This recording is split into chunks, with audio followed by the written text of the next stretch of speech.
తాకట్టులో ఉన్న బంగారాన్ని విడిపించి ఆ రోజు ఆన్లైన్ రేటుకే మేము కొంటాం. Sharma gold company. నమస్తే, నేను విజయ్. ఏపీ రాష్ట్ర విభజన జరిగిన తర్వాత, కొత్తగా రాష్ట్రం ఏర్పడిన తర్వాత తెలుగుదేశం పార్టీ అధికారంలోకి వచ్చింది. అధికారంలోకి వచ్చిన తర్వాత చంద్రబాబు నాయుడు గారు ఖచ్చితంగా ఈ రాష్ట్రానికి ముఖ్యంగా అభివృద్ధి చెందాలంటే అమరావతి రాజధాని అయితేనే ఈ రాష్ట్రం అంతా కూడా అభివృద్ధి చెందుతుందని ఆయన ఒక ప్రత్యేకమైనటువంటి విజన్తో అమరావతి రాజధానిని ఏర్పాటును ఆయన చేయడం జరిగింది. అయితే ఆ తర్వాత వైసీపీ అధికారంలోకి వచ్చిన తర్వాత అమరావతి రాజధానిని చంపేసేటువంటి ప్రయత్నం చేసింది. 3 రాజధానులకు సంబంధించినటువంటి అజెండాను తెర మీదకు తీసుకొచ్చారు. ఆ తర్వాత అమరావతి రైతులు ఎవరైతే రాజధాని కోసం వేల ఎకరాల భూములు ఇచ్చినటువంటి రైతులందరూ కూడా పోరాటం పాట పట్టినటువంటి పరిస్థితి. చాలామంది కూడా ప్రస్తుతం మనం ఇక్కడ ఏదైతే అమరావతి ప్రాంతంలో ఉన్నామో ఆ ప్రాంతానికి సంబంధించినటువంటి రైతులంతా దాదాపుగా కొన్ని రోజుల పాటు, అంటే మనం అక్కడ చూడొచ్చు, వీరందరూ కూడా ఇదే విధంగా దాదాపుగా 1632 రోజులు ఈ రోజుతో పాటు, అంటే ప్రస్తుతం ఈ రోజుడికి దాదాపుగా 1632 రోజుల నుంచి వరుసగా కూడా నిరవధికంగా వీరందరూ కూడా ఇక్కడ దీక్ష చేస్తున్నటువంటి పరిస్థితి. ఇప్పుడు తెలుగుదేశం పార్టీ, అదేవిధంగా జనసేన, బీజేపీ కూటమి భారీ మెజారిటీతో, ఎవరు ఊహించని మెజారిటీతో విజయం సాధించారు. వీరితో మాట్లాడదాం. అసలు అమరావతి రైతులు ఏమంటున్నారు, నిజంగా ఇప్పుడు చంద్రబాబు అధికారంలోకి వచ్చారు కాబట్టి నిజంగా వీరి కలల సాకారం అవుతాయా లేదా అనే విషయాన్ని నేరుగా వారిని అడుగు తెలుస్తుంది. మీరు ఏం కావాలని కోరుకుంటున్నారు? ఇప్పుడు మళ్ళీ తెలుగుదేశం ప్రభుత్వం కూటమి వచ్చింది, అలాగే పైన కూడా ఇప్పుడు బాగా కీలకమైనటువంటి పొజిషన్లో చంద్రబాబు గారు, పవన్ కళ్యాణ్ గారు ఉండబోతున్నారు. ఎలాంటి న్యాయం కావాలని మీరు? Build Amaravati, save Andhra Pradesh. మా నినాదం ఒకటేనండి. చంద్రబాబు గారు గెలిచారు, అమరావతి నిలిచింది. ఇప్పుడు అదే మా నినాదం. వాళ్ళు బాబు గారు గెలిచిన తర్వాత మాకు చాలా క్లారిటీ వచ్చింది. కూటమి అనేది వచ్చిన తర్వాత కేంద్ర సహకారం కూడా ఉంటుందని. ఇందులో అమరావతి ఇప్పుడు మాకు కౌళ్ళు రావాలి. అసైన్డ్ భూములకి 4 ఏళ్ల నుంచి జగన్ వచ్చిన కాడి నుంచి అసలు అసైన్డ్ భూములు అమ్మటానికి లేదు, కొనటానికి లేదు. ఎస్సీలు ఆయన చుట్టాలి కదా, అందుకని వాళ్ళందరికీ ఒకటే న్యాయం చేశాడు. అమ్మటానికి లేదు, కొనటానికి లేదు. అది వాళ్ళ కౌళ్ళు కూడా లేవు. అలాంటివి చేసినప్పుడు ఇంకా ఆయన ఏమంటాడు? ఇప్పుడు అవన్నీ తేలవాలండి లెక్కలు. మేము కూడా బాబు గారి దగ్గరికి వెళ్ళిన రైతులు ఇంకా మేము కూర్చుంటాం ధర్నా. బాబు గారు తమ్ముడు మనవాడైనా మనం అడగందే అమ్మాయినా పెట్టదు. మాకు కౌళ్ళు రావాలి. 3 ఏళ్ల నుంచి ఫారెస్ట్ అసైన్డ్ అయిన రైతులకు కూడా 3 ఏళ్ల నుంచి కౌలు వేయటల్లా. మాకు అసలు పోయిన సంవత్సరం మామూలు పట్టా భూములకు కౌలు లేదు.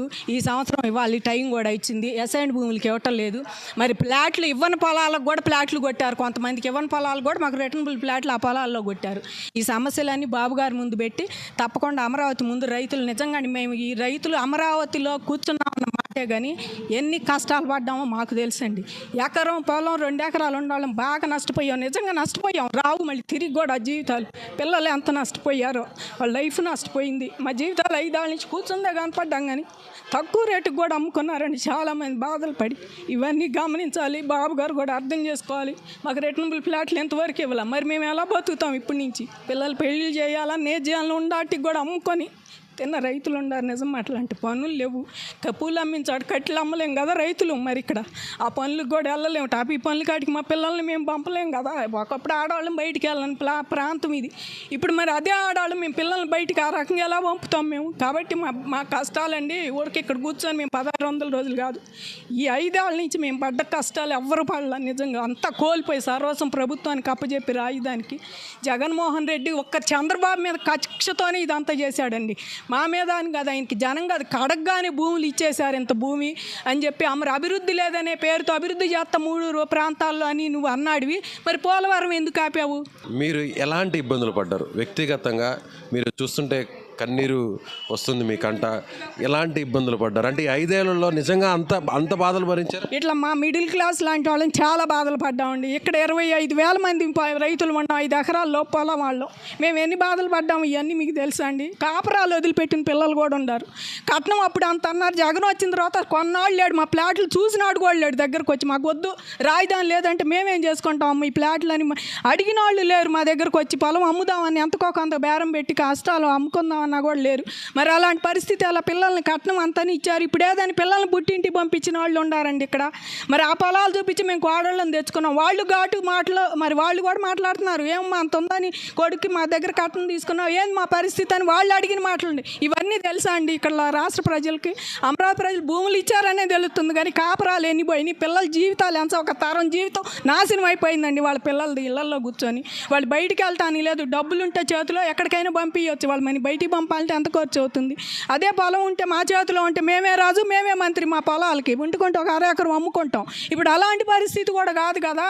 కాబట్టి వాళ్ళు జగన్మోహన్ రెడ్డి గారు చేసిన ఘాతుకానికి బలైంది ఆంధ్ర రాష్ట్ర ప్రజలు. అంటే అమరావతి ప్రజలు 5 కోట్ల వారం వీళ్ళే బలైపోయారు. నిజంగా ఈ తక్కువ మిడిల్ క్లాస్ ఫ్యామిలీలు అన్నీ నాశనం అయిపోయినాయి అండి. రోడ్డును పడ్డారు, చెప్పుకోలేం. కాకపోతే ఉన్నాం రైతులుగా.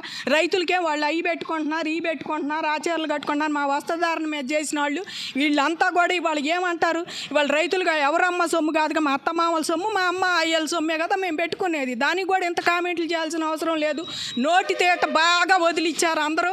మేము కూడా కష్టపడి ముందుండి క్యాంపైన్లు కూడా చేసామండి. వాళ్ళు ఓడించాలని క్యాంపైన్ చేశాం. జగన్మోహన్ రెడ్డిని మాత్రం ఒక ముఖ్యమంత్రి మీడియా ముందుకు వచ్చి ఇష్టం వచ్చినట్టు మరి మాట్లాడే వాళ్ళు ఉండారా? లెగిస్తే మరి ప్రజలకి ఏందో ఆంధ్రాకి ఇన్కమ్ ఏందని చూశాడండి ఏనాడన్నా? లెగిస్తే చంద్రబాబు ఏం చేస్తున్నాడు ప్రతిపక్ష నాయకుడు? వాళ్ళ పిల్లలు ఏం చేస్తున్నారు? వాళ్ళ ఆవిడ ఏం చేస్తుంది? లేకపోతే అమరావతి రైతులను ఏ రకంగా ఇంకా మనం అడుగు నిజంగా ఉద్యమం అన్నారు కానీ మాది ఉద్యమం కాదండి, నిరసనే. ఇంకా మాది నిరసనే. అదే ఉద్యమం అయితే సమైక్యాంధ్ర ఉద్యమం చూడాలి మీ తెలంగాణ. ఇక్కడ ఒక్కటి కూడా మేము ఫ్లెక్సీకి ఒక్క బెజ్జం కూడా పడకుండా, ఒక డాగు పడకుండా, పబ్లిక్ ఆస్తులకి నష్టం కలగకుండా మేము ఇంతకాలం చేసాం. ఇంకా నిరసనేనండి. మా నిరసన ఫలించింది. అసలు ఎందుకు మీరు ఈ పోరాటం చేస్తున్నారు? దాదాపుగా 1632 రోజుల నుంచి ఎందుకు మీరు ఈ దీక్షలు చేస్తారు? చంద్రబాబు నాయుడు గవర్నమెంట్లోనండి మరి ఆ రోజు 2014లో భూ సమీకరణ అనేది జరిగింది. ప్రభుత్వానికి రైతులకి ఒక అగ్రిమెంట్ జరిగింది. సిఆర్డిఏ చట్టం అనేది దాని ద్వారా ఒక అగ్రిమెంట్ జరిగిందండి. రైతులకన్ను ప్రభుత్వానికి ఒక ఒప్పందం జరిగింది. ఆ ఒప్పందంలో ఏముందంటే 10 సంవత్సరాలు ఉమ్మడి రాజధానిగా ఉన్నదాన్ని మరి ఉంటుంది. మరి ఆ రాజధానికి అన్ని వసతులు ఏర్పాటు చేయాలి. మరి క్యాపిటల్ అనేది అన్ని వసతులతో కూడినటువంటిగా ఉండాలి అని చెప్పి మరి క్యాపిటల్ ఏర్పాటు చేశారు. చుట్టూ అంత నీళ్ళ సౌకర్యం ఉంది, ఇక్కడ అంత ఫ్యాక్టరీషన్ ఏరియా కాదు అని చెప్పి మరి ఇక్కడ నిర్ణయించారు రాజధానిని. మరి ఆ రోజు భూ సమీకరణ చేసినప్పుడు ఆఫీసర్లు, రెవెన్యూ ఆఫీసర్లు ఏంటి, కలెక్టర్లు ఏంటి, మంత్రులు ఏంటి, అందరూ వచ్చి ఇక్కడ భూ సమీకరణ చేయడానికి రైతుల్ని ఎంకరేజ్ చేశారు. చేస్తే మాకు కూడా బాగుంటుంది, మా పిల్లల భవిష్యత్తు బాగుంటుంది, మరి చుట్టూ మరి రాష్ట్రం అంతా బాగుంటుంది, మనం భూములు ఇవ్వటానికి సిద్ధపడదామని చెప్పి ముందుకొచ్చి మరి ఎంతో స్వచ్ఛందంగా మరి 33,000 మంది రైతులు 29,000 ఎకరాల భూమిని 29,000 మంది రైతులు 33,000 ఎకరాల భూమిని ఇవ్వటం జరిగింది. మరి ఆ రోజు నుంచి కూడా మరి ఆ రోజు అంతా సమీకరణ జరిగిన తర్వాత మరి రాజధాని ప్రకటించడం జరిగింది. ఆ రాజధాని అయిపోయిన తర్వాత ఎన్నో బిల్డింగ్స్ కట్టారు, మరి ఎన్నో కన్స్ట్రక్షన్లు బిగినయినాయి. సచివాలయం ఏంటి, మరి ఎన్నో మరి ప్రభుత్వానికి సంబంధించినటువంటి భవనాలు ఏంటి, ఎన్నో నిర్మాణాలు జరిగినాయి. మరి ఎంతో మరి 4 సంవత్సరాలు ట్రావెల్ చేసింది. ఏ అడ్డు ఆటంకం లేకుండా అమరావతి రాజధాని అనేది ట్రావెల్ చేసింది. ఎక్కడా కూడా ఏ ఎలిగేషన్ లేదు, ఎవ్వరు కూడా అబ్జెక్షన్ పెట్టలేదు. మరి అలాంటి సిట్యువేషన్లో మరి తర్వాత 2019లో జగన్మోహన్ రెడ్డి ప్రభుత్వం వచ్చిన తర్వాత జగన్మోహన్ రెడ్డి మరి అసెంబ్లీలో మరి 3 రాజధానులేను ఒక అమరావతి కాదు అని చెప్పి చెప్పడం జరిగింది. ఆ రోజే ఎంతోమంది రైతులు 29,000 మంది రైతులు గుండెలు ఆగిపోయినాయి. ఆ రోజే ఆగిపోతే ఆ రోజు బయటకు వచ్చి రోడ్ల మీద నిరసనలు తెలియజేశాం. ఏంటి ప్రభుత్వానికి రైతులకు జరిగిన ఒప్పందం ఏమైపోయింది, అసలు ఈ ప్రభుత్వం ఇచ్చినటువంటి మాట ఏమైపోయింది? ఆ రోజు అసెంబ్లీ సాక్షిగా ప్రతిపక్ష హోదాలో ఉండి జగన్మోహన్ రెడ్డి కూడా మరి ఇదే రాజధాని కావాలి, నేను ఇక్కడే ఇల్లు కట్టుకుంటున్నానని చెప్పాడు కదా, నమ్మిచ్చి మోసం చేశాడు కదా. ఈ రోజు ఏంటి మళ్ళీ 3 రాజధానులు అంటున్నాడు ఏంటి అని చెప్పి రైతులందరం కూడా బయటకు వచ్చి రోడ్ల మీదకి వచ్చి ఆ రోజు నుంచి డే 1 నుంచి ఈ రోజు వరకు కూడా నిరసన తెలియజేస్తా ఉన్నాం. ఆ నిరసనలో మరి ఎన్నో కేసులను ఎదుర్కొన్నాము. ఎంతోమంది రైతులు ఏంటి ఇలా అయింది, మన పరిస్థితి ఇలా అయిపోయింది ఏంటి, మరి ఎంతో కన్స్ట్రక్షన్ జరిగింది, మరి రాజధాని ఏంటి, మరి తీసుకెళ్తానంటున్నాడు, వైజాగ్ తీసుకెళ్తానంటున్నాడు, ఎగ్జిక్యూటివ్ క్యాపిటల్ వైజాగ్ అంటున్నాడు, మరి లెజిస్లేటివ్ క్యాపిటల్ ఏమో ఇక్కడ అంటున్నాడు, మరి జ్యుడిషియల్ క్యాపిటల్ ఏమో కర్నూలు అంటున్నాడు. ఏంటి అసలు ఈ పరిస్థితి ఏంటండి అని అందరం కూడా బయటకు వచ్చి నిరసన తెలియజేసి ఏడ్చి మరి ఎంతోమంది పోరాటం చేసి ప్రభుత్వం మీద వ్యతిరేకంగా పోరాటం చేసి ఆ రోజు బయటకు వచ్చి ఎన్నో కేసులు ఎదుర్కొంటూ మమ్మల్ని అసలు బయట ఉన్నయకుండా మాట్లాడనీయకుండా మీరు వస్తేనే నేరం అన్నట్టుగా, ఈ కండవా చూసి మీరు నేరస్తులు అన్నట్టుగా, అమరావతి అని పలికితే ఇదేదో నేరం చేసినట్టుగా మమ్మల్ని గొంతు నొక్కేసి మా మీద కేసులు పెట్టి మా రైతుల్ని, మహిళల్ని ఎంతోమందిని ఈడ్చి వీళ్ళమ్మ వీళ్ళమ్మాయి ఇక్కడే వాళ్ళ అమ్మాయిని కడుపులో పెట్టి తన్నారు. ఆ రోజు బూటకాలతోటి పోలీసులు కడుపులో పెట్టి తన్నారు. మరి ఆ రోజు ఆ అమ్మాయి పడినటువంటి ఆవేదన ఏంటి, ఆ తల్లి పడినటువంటి ఆవేదన ఏంటి, ఎంతోమంది రైతులు మహిళలు ఎంతోమంది ఈడ్చి కొట్టి జుట్టులు లాగి మరి చీరలు లాగి ఈ కార్యక్రమాలన్నీ చేస్తే ఎంతో మరి మేము ఏమీ చేయలేక అధికారం వాళ్ళ చేతిలో ఉందని చెప్పి నిస్సహాయంగా శిబిరాల్లో పడి ఏడుస్తూ మా నిరసన అనేది తెలియజేస్తూ ఉన్నాం. ఎక్కడైనా సరే మేము 5 సంవత్సరాల నుంచి పోరాటం చేస్తుంటే ఉద్యమం చేసేటటువంటి కార్యక్రమాల్లో ఇతర రాష్ట్రాల నుంచి కానీ దేశవ్యాప్తంగా కానీ రాష్ట్ర వ్యాప్తంగా కానీ ఎంతోమంది ఈ కార్యక్రమాల్లో పాలు పంచుకొని మీకు చేయూతనిస్తాము, మీకు అండగా మేము ఉంటాము, రాజధాని అమరావతి 3 రాజధానులు కాదు, మీకు మద్దతు ఇస్తామని చెప్పి వాళ్ళ సహాయ సహకారాలు అందించి ఎన్ఆర్ఐలు కూడా మాకు ఎంతోమంది సహాయ సహకారాలు అందించి ఈ రోజు వరకు కూడా మాకు చేయూతగా నిలబడ్డారు. రాష్ట్ర ప్రజలు కానీ దేశ ప్రజలు కానీ ప్రతి ఒక్కరికి కూడా మేము ధన్యవాదాలు కూడా తెలియజేసుకున్నాం. వచ్చినటువంటి మెజారిటీ చూస్తే ఇంత చిత్తుగా వైసీపీ ఓడిపోతుందని జగన్మోహన్ రెడ్డి తీసుకున్నటువంటి ఈ 3 రాజధానుల నిర్ణయాన్ని ఎవరూ సపోర్ట్ చేయలేదు. విశాఖ ప్రజలు కావచ్చు, ఉత్తరాంధ్ర ప్రజలు, అలాగే ఇక్కడున్నటువంటి మీరు కావచ్చు, అదేవిధంగా రాయలసీమ ప్రజలు కూడా. సో ఈ విజయాన్ని చూస్తే మీరు పడ్డ కష్టానికి నిజమైనటువంటి గుర్తింపు ప్రజలు ఇచ్చారనుకుంటున్నారా? నిజమైన గుర్తింపు ఇచ్చారండి. అసలు నిజంగా సింగిల్ డిజిట్లో రావాల్సింది ఇంకొక అంకె పెరిగిందనమాట జగన్మోహన్ రెడ్డికి. అసలు 3 రాజధానులు అన్నాడు, 3 సీట్లే ఇవ్వాల్సింది ప్రజలు. ఏదో ఈయనకు ఏదో కాస్త సుడి బాగుండి ఈ 10 అన్నా వచ్చినాయి, అంతేగాని అసలు ఇలాంటి దుర్మార్గుడు రాక్షస వధ జరిగింది, అసుర సంహారం జరిగింది. మేమే కాదు, రాష్ట్ర ప్రజలందరూ కూడా, ప్రతి వ్యక్తి ప్రతి కుటుంబం కూడా ఈ రాష్ట్రం నుంచి బాధపడినటువంటి వ్యక్తులేను, బాధిత కుటుంబాలే. ప్రతి ఒక్కళ్ళకు కూడా అన్యాయం చేశాడు. మరి ఎస్సీల దగ్గర నుంచి, ఎస్టీల దగ్గర నుంచి, రైతు కూలీల దగ్గర నుంచి, భవన కార్మికుల దగ్గర నుంచి, మరి ఇసుక మాఫియా ఏంటి, మైనింగ్ మాఫియా ఏంటి, గంజాయి మాఫియా ఏంటి, ప్రతి ఒక్క దాంట్లో ఈ రాష్ట్రం యొక్క హస్తం ఉండి అందరినీ అణగదొక్కాడు. ఉద్యోగస్తుల దగ్గర నుంచి అంగన్వాడీ. సోషల్ మీడియాలో చాలా ట్రోలింగ్ నడిచింది. మీరంతా పెయిడ్ ఆర్టిస్టులు, ఆ రోజుటికి ఏదో మీకు మామూలుగా సినిమా యాక్టర్లు ఆర్టిస్టులకి ఎలా అయితే రోజువారీ కూలీలు రోజువారీ రెమ్యునరేషన్ ఇస్తారో అలా తీసుకొని వచ్చి ఊరికే యాక్టింగ్ చేసేసి వెళ్ళిపోతారంటూ రకరకాలుగా ట్రోలింగ్ చేశారు.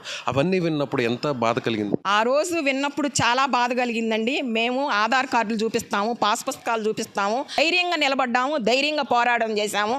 కానీ చాలామంది కూడా మరి పెయిడ్ ఆర్టిస్టులు అంటే ఎవరో అనలా, రాష్ట్ర ప్రజలు ఎవరు అనలా. ఈ వైసీపీ కార్యకర్తలు, ఈ డమ్మీ ఎమ్మెల్యేలు, పేటీఎం ఎమ్మెల్యేలు గాళ్ళు ఉండారుగా, వీళ్ళందరూ కూడా అనిపించి మా మీద ఉసిగొల్పారు.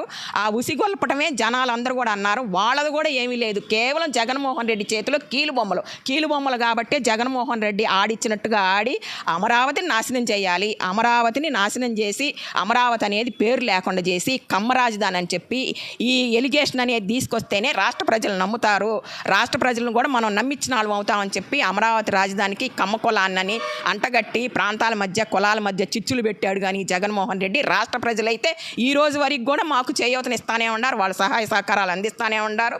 మేము వాళ్ళందరికీ కూడా మేము ధన్యవాదాలు తెలియజేసుకున్నాం, కృతజ్ఞత తెలియజేసుకుంటున్నాం. వాళ్ళ మూలాన, న్యాయస్థానాల మూలాన, న్యాయదేవత మూలాన, భగవంతుడి అనుగ్రహం మూలానే ఈరోజు ఒక్క అంగుళం కూడా కదలకుండా అమరావతి ఉంది. ఎండనక వాననక ఎన్ని ఇబ్బందులు వచ్చినా దాదాపుగా 5 సంవత్సరాల నుంచి ఎక్కడ కూడా ఆపకుండా మీరు ఈ ఉద్యమాన్ని చేస్తున్నారు. రకరకాలుగా ఇబ్బంది పెట్టేటువంటి ప్రయత్నం చేసింది ప్రభుత్వం.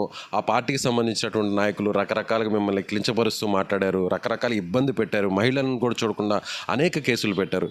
స్వయంగా మీ కుమార్తె, మీ పాపను కూడా ఒక పోలీస్ అధికారి కడుపు మీద తన్నడంతో ఇవాళ తను గర్భం కూడా దాల్చే పరిస్థితిని కోల్పోయింది. ఇవన్నీ జరిగినప్పుడు మీకేమనిపించింది? అస్సలు కోల్పోలేదండి. 3 రాజధానులు అనే ప్రకటన చేయగానే అప్పటి వరకు కూడా ఈ ప్రాంతం సమస్యాత్మక ప్రాంతాలు కాదండి, చాలా సెన్సిటివ్గా ఉంటాయి, గొడవలు ఏమీ ఉండవు. ఎలక్షన్లు జరిగిన ఆ కాసేపే అంతే, అందరూ బాగానే ఉంటారు, ఆ పార్టీ ఈ పార్టీ అలాంటి తారతమ్యాలు ఏమీ ఉండవు ఈ అమరావతి ప్రాంతం అయితే మాత్రం. అప్పటి వరకు కూడా అసలు మేము బయటికి రాని ఆడాళ్ళం అండి. పొలాలు వెళ్ళటం అది ఏమీ ఉండదండి. మాకు ఇళ్లలో ఏదో ఇంట్లో పని చేసుకోవడం, లేకపోతే గేదెలు ఉంటే అవి పాలు తీసుకోవడం, అమ్ముకోవడం, అది మగాళ్ళు మాత్రమే పొలం వెళ్ళి పొలం చూసుకుంటారు. మాకు అసలు బయటకు వచ్చే అలవాటు లేని ఏరియా అండి ఇదంతా. అలాంటిది 3 రాజధానులు అనగానే ఇట్లా 3 రాజధానుల ప్రకటన వచ్చింది, రండి బజార్ మీద రోడ్డు మీద కూర్చోవాలంటే చాలా ఇబ్బంది పడ్డామండి. అసలు రావడానికి కూడా రోడ్డు మీదకి మగాళ్ళు రమ్మంటే వచ్చి కూర్చోడానికి కూడా ఇబ్బంది పడ్డాం. 3 వచ్చామంటే నేనే ఫస్ట్ రోడ్డు మీద కూర్చుంది, తర్వాత అందరూ కాసేపటికి వచ్చారు, గంటకి అందరూ కూర్చున్నారు. ఇక అలాంటి ఏరియా అండి ఇది. మరి ఇట్ట రోడ్డు మీద కూర్చొని ధర్నాలు చేయాలంటే ఏదో పావు గంట ఒకరోజు 2 రోజులు తెలుసుకుంటాళ్ళే అనుకున్నాం. ఆ రోజున ఈ 4.5 సంవత్సరాలు ఉద్యమాలు చేయాల్సి వచ్చిందని మేము అనుకోలేదండి, అస్సలు అనుకోలేదండి. 2 రోజులు తెలుసుకుంటాళ్లే, అందరు రోడ్డు ఎక్కితే తనే మారతాళ్లే.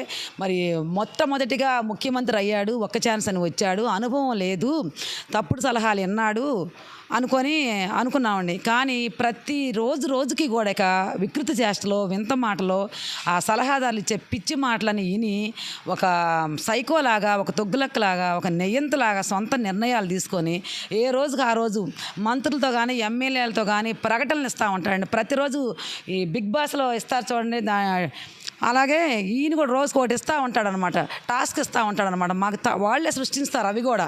ఇక వాటిని మేము ఫాలో అయ్యి వాటి మీద వెళ్తూ ఉండాలి. అసలు అలా ఇచ్చే వాటిల్లోనండి ఈ పేడ్ ఆర్టిస్టులు అంటాం. కానీ అసలు పేడ్ ఆర్టిస్టులు అయితే, పేడు ఉద్యమం అయితే 4.5 ఏళ్ళు ఎవరో శిబిరాల్లో కూర్చుంటారండి.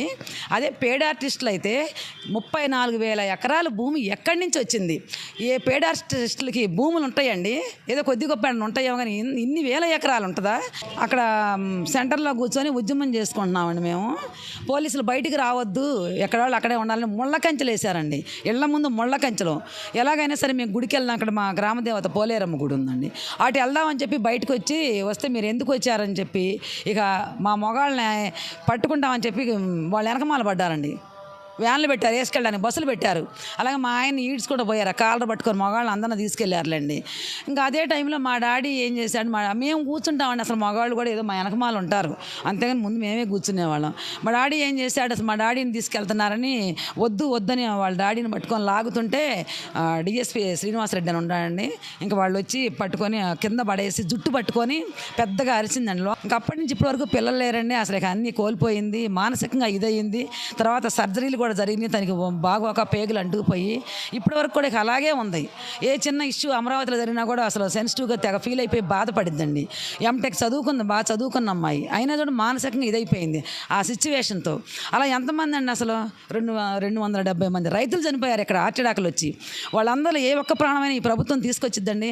అసలు కట్టనవాడు ఎందుకు చెప్పాలి, ముందే నేను 3 రాజధానులు అని చెప్తే మేము ఇచ్చేవాళ్ళం కాదు కదా. అధికారం ప్రతిపక్షం ఇద్దరు ఒప్పుకున్నారు కాబట్టి హైదరాబాద్లో నుంచి రాష్ట్ర రాజధాని మరి విడగొట్టినప్పుడు ఒక ముఖ్యమంత్రి గెలిచి ఇక్కడికి వస్తే ఒక చెట్టు కింద కుర్చీ వేసుకొని కూర్చున్నాడండి. రాష్ట్రానికి రాజధాని లేదు, ఒక ముఖ్యమంత్రి చెట్టు కింద కుర్చీ వేసుకొని కూర్చున్నాడు.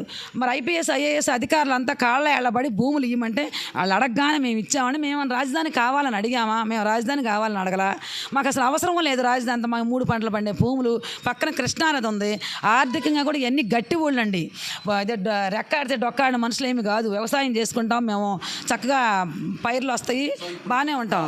ఏ అమరావతినైతే తను వచ్చిన దగ్గర నుంచి ప్రజావేదికతో కూల్చి అమరావతి 3 రాజధానులు అన్నాడో ఆ రోజు నుంచి మహిళలను ఎన్ని రకాల ఇబ్బందులు పెట్టాడంటే, జుట్టులు వేయటం, కొట్టడం, గెచ్చడం, సూదులు పెట్టి గుచ్చటం, లాఠీ చార్జ్ చేయటం, కేసులు పెడతాం.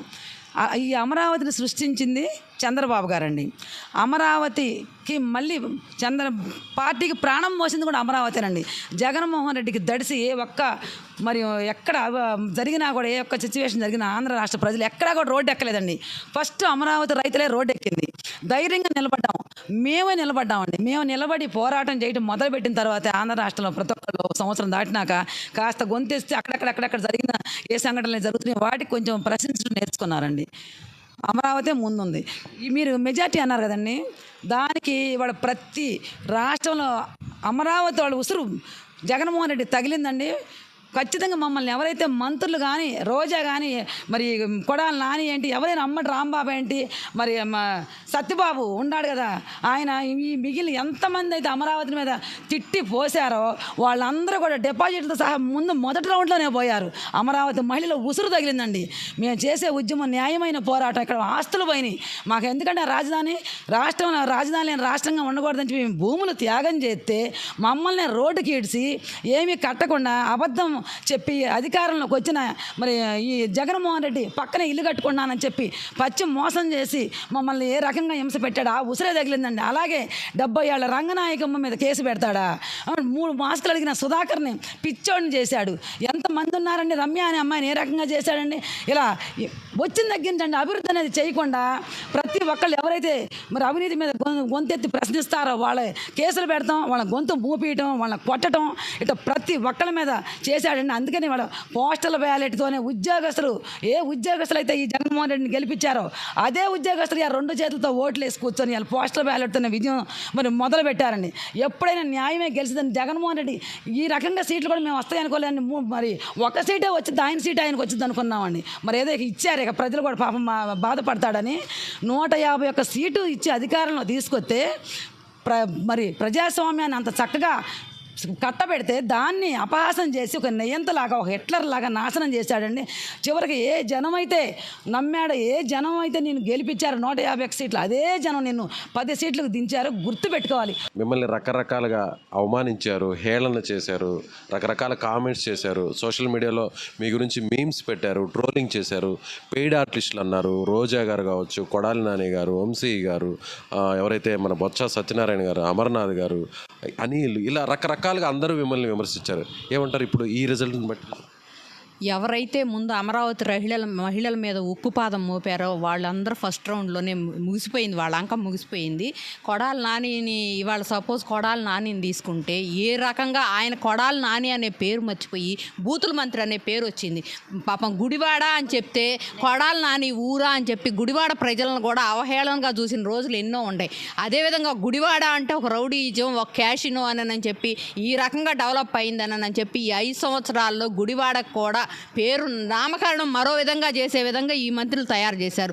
రోజా అంటే తనే పెయిడ్ ఆర్టిస్టు, తను పెయిడ్ ఆర్టిస్ట్ అయ్యి మళ్ళీ మమ్మల్ని పెయిడ్ ఆర్టిస్టులు అన్నది.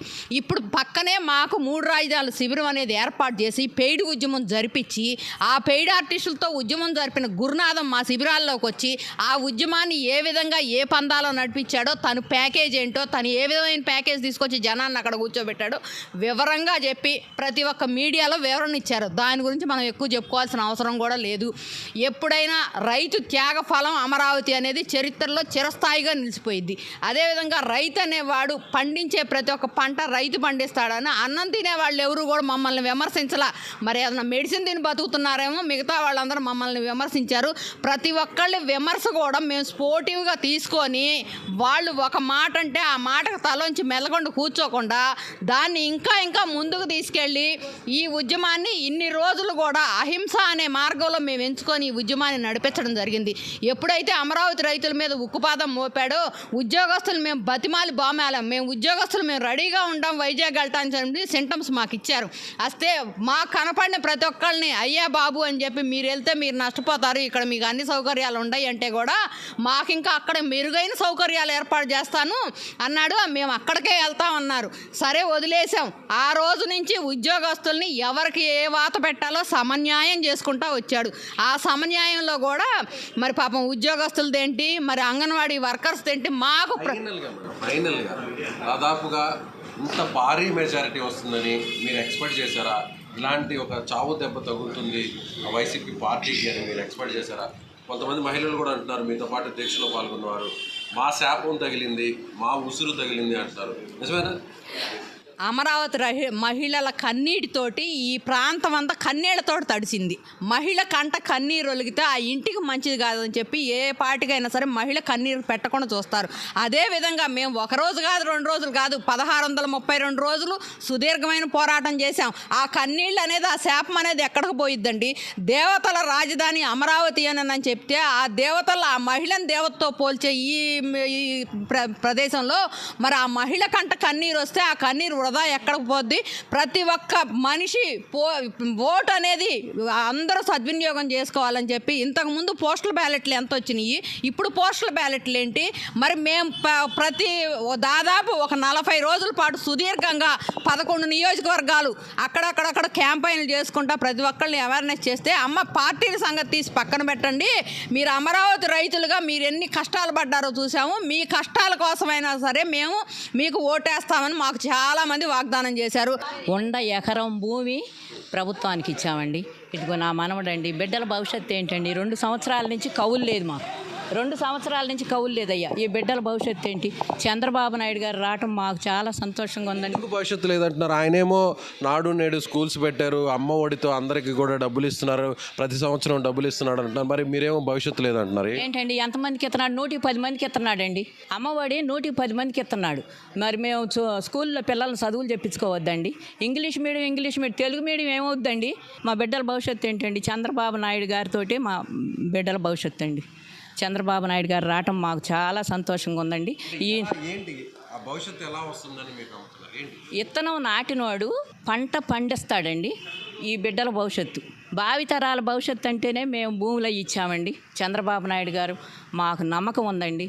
ఇవాళ బాగా హ్యాపీగా ఉందండి. బాబు గారు, చంద్రబాబు గారు, పవన్ కళ్యాణ్ గారు, మోడీ గారు, వీళ్ళ ముగ్గురు వల్లే అభివృద్ధి అవుద్దండి. ఇది అమరావతికి సంబంధించినటువంటి రైతులందరూ కూడా ఖచ్చితంగా తెలుగుదేశం పార్టీ ఇంత భారీ స్థాయిలో మెజారిటీతో రావడం అనేది మా అందరూ కూడా ఎంతో ఆనందంగా ఉంది. అదేవిధంగా ఎన్నో రకాలుగా దాదాపుగా 4.5 సంవత్సరం పాటు మేము నిరవధికంగా ఈ నిరసనలు దీక్షలు చేస్తుంటే అనేక రకాలుగా వైసీపీ ప్రభుత్వం తమను ఇబ్బంది పెట్టింది. కొంతమంది మంత్రులు మమ్మల్ని హేళన చేస్తూ మాట్లాడారు. వాటన్నిటికీ కూడా సమాధానంగా ప్రజలు సరైనటువంటి బుద్ధి చెప్పారని అమరావతి రైతులు చెప్తున్నారు. కెమెరామెన్ లక్ష్మణ్తో విజయ్, సుమన్ టీవీ, అమరావతి నుంచి. సుమన్ టీవీలో మీ పర్సనల్ అండ్ బిజినెస్ ప్రమోషన్స్ కోసం కింది నెంబర్కి కాంటాక్ట్ చేయండి.